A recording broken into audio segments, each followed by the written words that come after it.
Welcome back. The question of the executive presidency has been raised once again by opposition politicians who are calling for its permanent abolition.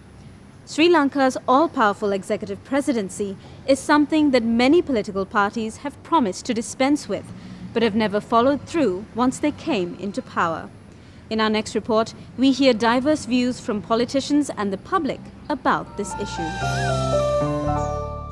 A main coalition partner of the UPFA until just a few months ago, the JVP has begun a campaign calling for the abolition of the executive presidency.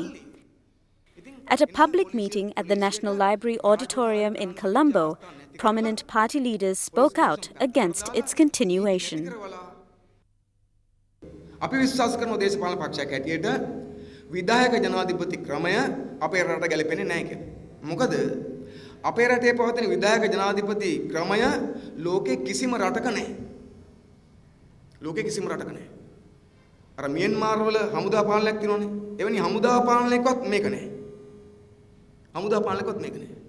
මේක ලෝකේ කිසිම රටක නැති තරමේ අතිශය බරපතල බල සම්පන්න වග කියන්නේ නැති අතිශය නරක ප්‍රජාතන්ත්‍රවාදයට බරපතල හානි කරන ක්‍රමයක් ලෙසයි මේක අපි දකින්නේ. As a party, the JVP supported both Presidents Chandrika Bandaranaike Kumarathunga's and Mahinda Rajapaksa's elections on the assurance given to them that the executive presidency would be discontinued. Neither kept their promise, however, and so the JVP has once again taken up the case publicly. On many instances, with MOUs with the present government, the JVP sought to abolish the executive presidency and to reinstate a parliamentary system, but to no avail.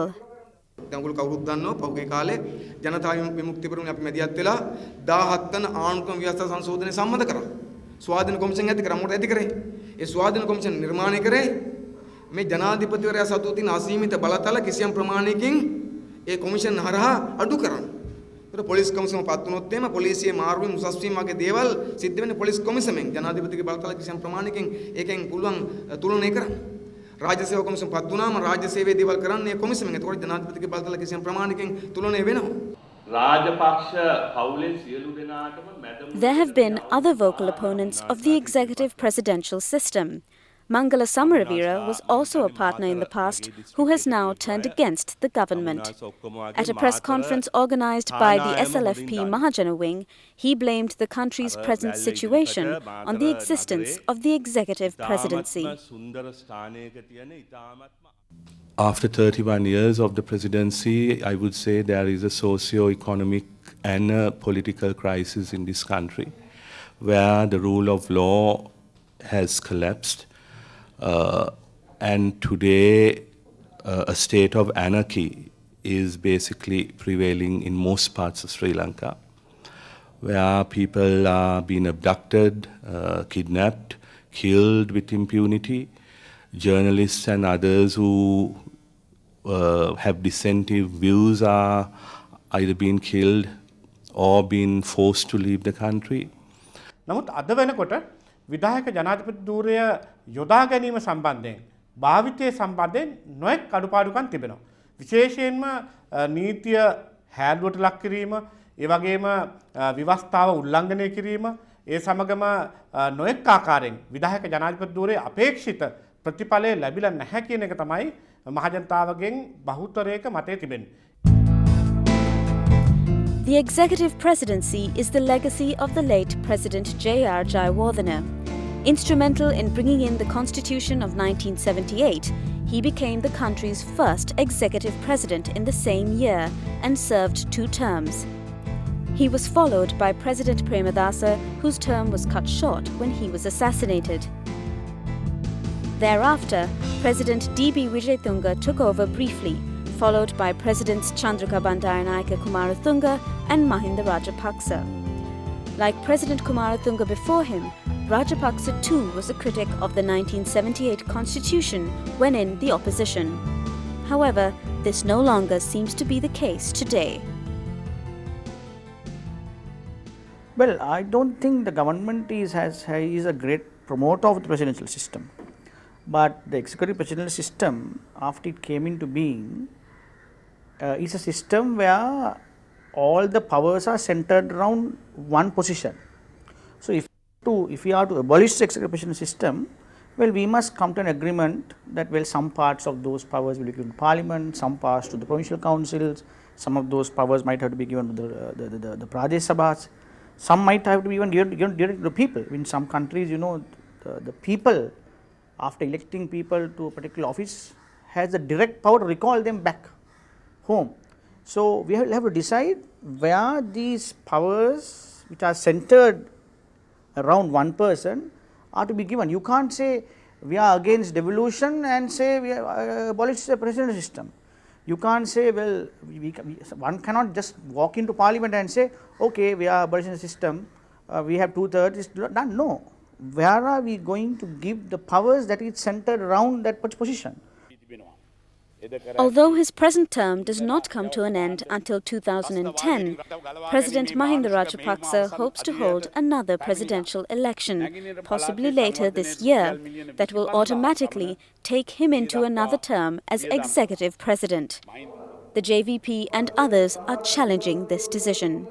එනිසා අපිට විධායක ජනාධිපතිවරයා අවශ්‍ය කිරීම සම්බන්ධ සංවාදය මතු කරගන්න නියමිතව තිබුණේ ඔය 2011ට කිට්ටු කාලේ. එහෙම තියෙද්දි අපිට ටිකක් ඉක්මනින් මේ සම්බන්ධ සංවාදය මතු කරන්න සිද්ධ වෙලා තියෙනවා. එහම සිද්ධ වෙලා තියෙන වෙන කිසිවක් නිසා නෙවෙයි. වර්තමාන ජනාධිපති මහින්ද රාජපක්ෂ මහත්තයා තමන්ගේ වසර 6ක නිල කාලය අවසන් වෙන කලින් ව්‍යවස්ථාවේ තියෙන තත්ත්වය පාවිච්චි කරලා වසර 2කට කලින් ඉක්මන් ජනාධිපතිවරයෙක් තියන්න දැන් සූදානම් වෙනවා තීන්දුව කරලා තියෙනවා. We are urging him to take up our offer because under this he'll be able to contest the next general election and return to Parliament as either Prime Minister or as the leader of the opposition. If not, if he doesn't take up our offer, we certainly will face him at the next presidential election or in the general election. And I would say the main slogan will be the abolition of the executive presidency within a given period of time. In fact, the next presidential candidate, which the opposition will field as their candidate, will be a one policy candidate. He will be put forward with the total assurance that he will abolish the executive presidency within 180 days of coming into power. And I'm sure the people of this country will endorse our views. I think as a person in the government, I think the government can give a decent hearing to all these calls, provided the calls are genuine. If the calls to abolish the presidential system are genuine, then of course they have to also agree and say yes to power sharing mechanisms. You can't say abolish the presidential system and also say no to power sharing. Then what are you doing?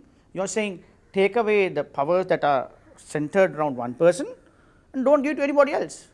Are they trying to say abolish the executive presidential system and bring about executive prime minister position? No. If you are going to abolish the executive presidential system because it's a position that has more lot of powers, then let us discuss ways and means of taking those powers and where we are going to give them. Even amongst the public, there appear to be mixed opinions regarding the executive presidential system. Some see the current government as one that has delivered them from a devastating civil war and are therefore reluctant to question the leadership that brought them that victory. Others are firm in their conviction that power should not be concentrated on any one person because that risks its corruption and abuse. දැන් ඉතින් රටේ මහජනයාට නිවිසන සිල් දැන් සාමයක් ඇති වෙලා තියෙනවා. ඒ නිසා දැන් මේ අවස්ථාව විදිහට නම් විධායක ජනාධිපති ක්‍රමය අයින් කළාට කමක් නැහැ. මම හිතන විදිහට. ඒ කියන්නේ රටේ කලබලකාරී තත්ත්වයක් උදා වෙනකොට දැන් පාර්ලිමේන්තුවට දෙපුවා පාර්ලිමේන්තුවේ සම්මත කරගෙන තමයි කොයි දෙයක් හරි මේ දෙකට බහිනකොට රටේ හුඟක් දේවල් වෙලා ඉවරයි. ඒ නිසා මේ අවස්ථාවේ මම දැන් රටේ කලබලයක් නැති නිසා විධායක ජනාධිපතිකම ආවෘත්ති කරාට කමක් නැහැ කියලා තමයි මගේ හැඟීම. විධායක ජනාධිපතිකම තිබ්බට ආයුතු විදියට බලපෑම් කරන්නේ නැතුව ආණ්ඩුව මේ සමාජයට හරි විදියට ධර්මානුකූලව රට පාලනය කරනවා නම් ඒක තමයි අපේ ප්‍රතිපත්ති. අපි අනුගමනය කරන්නේ. අද රටේ බැලුවම විධායක ජනාධිපති ක්‍රමය ඇත්තටම අවසි කරන්න ඕන. සම්පූර්ණ පාර්ලිමේන්තුවට බලය දෙන්න ඕන. ප්‍රස්තාදායක බලය තියාගෙන විධායක ක්‍රමයේත් එක්ක මේ රට ගෙනිච්චම වෙන්නේ ඒකාධිපති පාලනයක් වගේ තමයි යන්නේ විධායක ක්‍රමය. ඉතින් ජනතාව වශයෙන් ගොඩක් තීන්දුව කරાવી මේ පාර්ලිමේන්තුවට බලය දීලා මේ රට පාලනය කරන හොඳයි කියන එක. මේ ක්‍රමය කලාට හොඳයි කියලා හිතනවා. මොකද කොටි ප්‍රශ්නේ විසඳුන නිසා නැත්තම් මේ ක්‍රමය තිබුණ නැත්තම් මේ කොටි ප්‍රශ්නේ විසඳන්නේ නැති වෙන්න තිබුණා. මොකද එක එක්කෙනා එක එක විදිහට කකුලෙන් ඇදලා හරි මෙයාගලා හරි තියෙන තිබුණා. ඉතින් අපේ දැනුම හැටියට මේක එක කලාවට හොඳයි කියලා හිතනවා. විධායක ජනාධිපති ක්‍රමය කලින් කිවිච්ච ආණ්ඩුවල හැටියට රටේ තිබ්බ ප්‍රශ්න හැටියට අවශ්‍ය වෙලා තිබුණේ නැහැ. නමුත් දැන් තියෙන ප්‍රශ්නේ හැටියට විධායක ජනාධිපති ක්‍රමයක් අවශ්‍යයි. හැබැයි ඒක හොඳ අතර ක්‍රියාත්මක වෙන්න ඕනේ. අන්න ඒක බලාපොරොත්තු වෙන්න ඕනේ. ඒක නරක අතර ක්‍රියාත්මක කළොත් එimhe බොහොම භයානකයි.